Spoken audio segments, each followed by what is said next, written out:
రమజాన్ మాసంలో ఏమేమి చేయాలి, ఒక 4-5 పనుల్ని కాస్త క్లుప్తంగా వివరిస్తాను, జాగ్రత్తగా వినండి. రమజాన్ మాసంలో మనం ఏం చేయాలంటే మన యొక్క తఖ్వాని పెంచుకునే విధంగా ఉండాలి. మన యొక్క తఖ్వా ఏదైతే ఉందో, తఖ్వా అంటే అరబీ పదం తఖ్వా, తెలుగులో చెప్పాలి అంటే భయభక్తులు. అల్లా పట్ల భయభక్తుల్ని పెంచుకునే విధంగా ఉండాలి.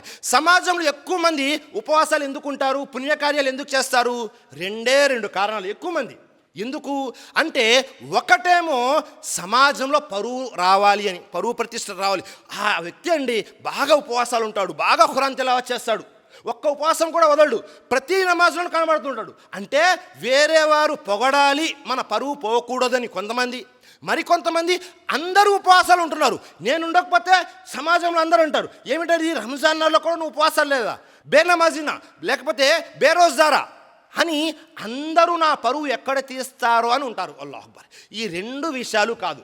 మనము ఎందుకు ఉపవాసాలు ఉండాలి అంటే మన యొక్క తఖ్వాని పెంచుకోవాలి. ఒకవేళ మనము మన తఖ్వాని పెంచుకోకుండా రియాకారీ కోసం ఏదైనా మంచి పని చేస్తున్నాము, అల్లాహు అక్బర్, పరిశీలన చేసుకోండి.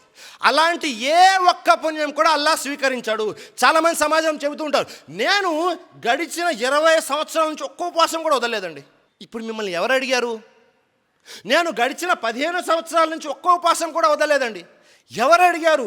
చెప్పవలసిన అవసరం ఏముంది? మనం ఎన్నైతే పుణ్యకార్యాలు చేస్తున్నామో ప్రజలకి తెలియపరచవలసిన అవసరం ఏముంది?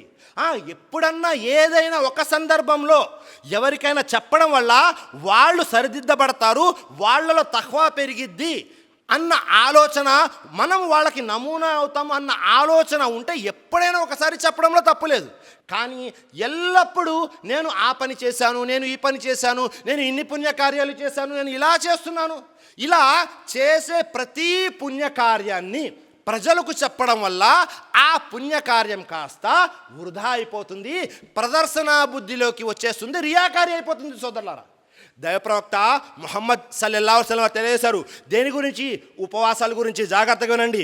యఖూలుల్లాహు అజ్జ వజల్, అల్లా తాలా ఈ విధంగా తెలియజేస్తున్నాడు, అస్సౌములి వ అనా అజ్జీ బిహి యదౌ షహవతహు వ అక్లహు వ షుర్బహు మిన్ అజలి. అల్లా తాలా ఇలా తెలియజేశాడు, అస్సౌములి వ అనా అజ్జీ బిహి, మీరు నా కోసం ఉపవాసాలు ఉండండి, అది తన కోసం కోరికల్ని, ఆహారాన్ని మరియు పానీయాన్ని, త్రాగడాన్ని కూడా వదులుకుంటారో. ఎవరైతే అల్లా కోసం ఉపవాసం ఉండి తన హలాల్ వస్తువులు, మనము నీరు తాగడం హలాలా హరామా? హలాలే. ఆహారం తినడం కూడా హలాలే, మనము భార్యతో కలవడం కూడా హలాలే. కానీ రమజాన్ మాసంలో హలాల్ వస్తువుల్ని కూడా అల్లా యొక్క సంతృప్తి కోసం ఏదైతే మనం వదిలేస్తామో అల్లా ఏమన్నాడు, నేనే దాన్ని పూర్తి ప్రతిఫలాన్ని ఇస్తాను. అల్లాహు అక్బర్. అన్ని హలాల్ వస్తువులే, తినడము, త్రాగడము, మిగతా విషయాలు. కానీ అల్లా కోసం ఎప్పుడైతే మనం ఉపవాసం ఉంటామో అల్లా ఏమన్నాడు, దాని యొక్క ప్రతిఫలాన్ని పూర్తిగా నేనే ఇస్తాను.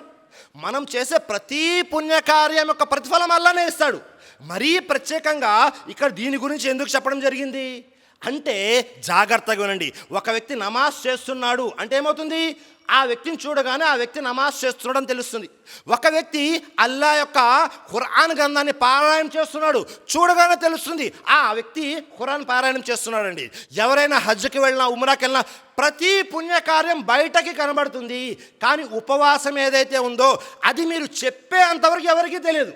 ఒక వ్యక్తి ఉపవాసం ఉన్నాడు, డైటింగ్ అవ్వచ్చు, లేకపోతే బరువు తగ్గడానికి అవ్వచ్చు, లేకపోతే ఆహారం దొరక్క ఉపవాసం ఉండొచ్చు, లేకపోతే రకరకాల కారణాలు అవ్వచ్చు. కానీ మనము కేవలము అల్లాని సంతృప్తి పరచడానికి ఏ ఉపవాసం అయితే అల్లా ఉండమన్నాడో దానికోసం ఉంటే అల్లా ఏమన్నాడు తెలుసా, మిగతా అన్ని పుణ్యకార్యాలు కూడా 10 నుంచి 700 రెట్లు పెంచిస్తాడు అల్లా. ప్రతి పుణ్యకార్యం విలువెంత అంటే 10 నుంచి 700 రెట్లు పెంచిస్తాడు. కానీ ఒక్క ఉపవాసాన్ని గురించి ఎక్కడ కూడా ఇన్ని పుణ్యాలు ఇస్తాను అని అల్లా చెప్పలేదు. అది అల్లా ఇష్టం, అల్లా తలుచుకుంటే ఎంతైనా ఇస్తాడు. ఇక్కడ మనం చూడవలసింది, మనము సరిదిద్దుకోవాల్సింది మన తఖ్వా ఎలా ఉంది అనేదే మనం చూసుకోవాలి. సోదరులారా, సృష్టికర్తను అల్లా తాలా తెలియజేస్తున్నాడు, ఇన్నమా యువఫస్సాబిరూన అజరహుం బిగైరి హిసాబ్. అల్లా తాలా ఏమంటున్నాడు, సహనం వహించే వారికి లెక్క లెక్కలేనంత పుణ్యం ఉంది. ఏ విషయంలో సహనము? ఈ ఉపవాసాలు ఉండడంలో, పుణ్యాలు సంపాదించడంలో ఎవరైతే సహనం వహిస్తారో వారికి లెక్కలేనంత పుణ్యం ఉంది అంటున్నారు. ఈ ఆయత్ యొక్క వివరణలో తఫ్సీర్లో ఇమాం ఖుర్తుబీ తెలియజేస్తున్నారు, ఇది ఉపవాసాల గురించి చెప్పబడినటువంటి వాక్యము. అల్లాహు అక్బర్. అంటే మనము ఉపవాసాలు ఉండి సహనంగా ఉన్నాము అంటే అల్లాహు అక్బర్, అల్లా ఏం చేస్తాడు? మనకు లెక్కలేనంత పుణ్యం ఇస్తాడు. అది ఎంత ఇస్తాడు అనేది ఎవ్వరూ ఊహించలేరు సోదరులారా. కాబట్టి మనము రంజాన్ మాసం ఉపవాసాలు ఉండాలి. దేనికోసము? వేరే వారికి చూపించడానికి కాదు, వేరే వారి దగ్గర మన పరువు పోతుందేమో అని కాదు, లేకపోతే బరువు తగ్గడానికో, లేకపోతే వేరే వేరే ఆలోచనలతో కాదు. కేవలము అల్లాహ్ని సంతృప్తి పరచడానికి ఉండాలి. మన తఖ్వాని, మన భయభక్తుల్ని పెంచుకునే విధంగా ఉండాలి. మొదటి విషయం.